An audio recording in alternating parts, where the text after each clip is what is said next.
గతంలో పేదరికంలో ఉన్న క్రైస్తవులంతా యేసు మార్గంలో నడవటం వల్ల వారంతా ప్రకాశించబడి ధనవంతులుగా సమాజంలో ఎదిగినందుకు క్రిస్మస్ రోజున ప్రతి ఒక్కరూ యేసుక్రీస్తుకు కొత్త వాగ్దానాలు చేసుకోవాలని న్యూ లైఫ్ చర్చ్ వ్యవస్థాపకులు ఏల్చూరి పాపారావు పేర్కొన్నారు.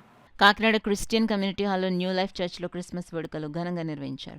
క్రిస్మస్ ఆరాధనను సంఘ కాపరి మనసయ్య దైవ ప్రార్థన చేసి ప్రారంభించారు. చర్చ్ స్క్వేర్ మహిళలు స్తుతి గీతాలు ఆలపించారు. న్యూ లైఫ్ సంస్థల వ్యవస్థాపక అధ్యక్షులు పాస్టర్ ఏల్చూరి పాపారావు వాక్య పరిచయం చేసి క్రిస్మస్ సందేశం అందించారు. అనంతరం చర్చ్ సభ్యులకు శుభాకాంక్షలు తెలియజేసి క్రిస్మస్ కేక్ కట్ చేసి చర్చ్ సభ్యులకు అందించారు. ఈ కార్యక్రమంలో పెద్ద సంఖ్యలో న్యూ లైఫ్ చర్చ్ సభ్యులు, మహిళలు, విశ్వాసులు, నగర ప్రముఖులు పాల్గొన్నారు. న్యూ లైఫ్ సంఘం తరపున క్రిస్మస్ శుభాకాంక్షలు తెలియపరుస్తూ ఉన్నాను.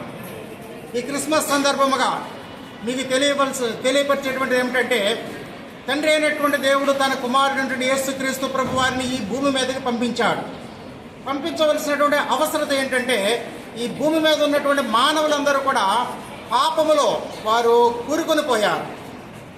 మన ఆది తల్లిదండ్రులైనటువంటి అవ్వ ఆదాములు ఆజ్ఞను అతిక్రమించడం ద్వారా పాపము ఈ లోకంలోనికి వచ్చింది. సో ఆ పాప భారము మానవుల నుండి తీసివేయట కొరకే యేసు ప్రభు వారు మీరు ఈ లోకంలో కన్య అయినటువంటి మరే గర్భము ద్వారా మీరు జన్మించి ఆయన పెరిగి పెద్దవాడై దేవుని యొక్క రాజ్య సువార్తను ప్రకటించి ఆయన ప్రేమను చూపించి ఆయన మన కొరకు సిలువలో ప్రాణము పెట్టి సమాధి చేయబడి తిరిగి లేచి ఉన్నాడనేటువంటి సంగతిని కూడా ఈ సమయంలో కాకినాడ పట్టణ ప్రజలందరూ కూడా ఒక్కసారి జ్ఞాపకం చేసుకోవాలని నేను కోరుచు ఈ క్రిస్మస్ శుభాకాంక్షలు, క్రిస్మస్ దీవెనలు మన పట్టణ ప్రజలందరికీ కూడా మహాదేవుడు దయచేయాలని నేను ప్రార్థిస్తూ ఉన్నాను.